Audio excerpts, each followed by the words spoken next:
एक दिन एक व्यक्ति ने गलती से अपने घर की बत्तख का अंडा गिरा दिया। अंडा फर्श पर गिरते ही एक धात्विक टकराहट की आवाज आई, जिससे वह चौंक गया। जब उसने अंडे को ध्यान से देखा, तो पाया कि उसके अंदर एक सुनहरे रंग का ठोस अंडा था। वह तुरंत उसे घर के अंदर ले आया और जांच करने के बाद यह स्पष्ट हुआ कि वह अंडा शुद्ध सोने का था। इस अद्भुत खोज से वह बहुत उत्साहित हुआ और अपनी पत्नी को इसकी जानकारी दी। परंतु पत्नी की प्रतिक्रिया आश्चर्यजनक रूप से दुखद थी, क्योंकि उसी सुबह उसने वह बत्तख एक स्थानीय किसान को बेच दी थी। पति को यह जानकर गहरा झटका लगा और उसने उसी समय बत्तख को वापस लाने का निर्णय लिया। वह किसान के पास गया और कई गुना अधिक कीमत देकर बत्तख को वापस खरीद लाया।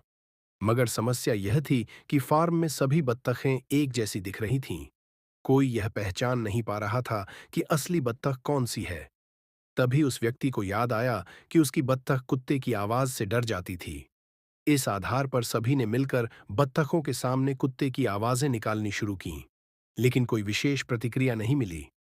थोड़ी देर बाद उनका बेटा निराश होकर घर लौटने लगा। तभी एक बत्तख धीरे धीरे उसके पीछे चलने लगी। परिवार को शक हुआ कि यह वही बत्तख हो सकती है।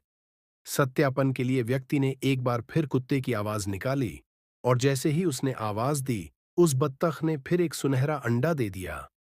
अब इसमें कोई संदेह नहीं था कि यह वही बत्तख थी। उन्होंने इस खोज को गोपनीय रखने का निर्णय लिया।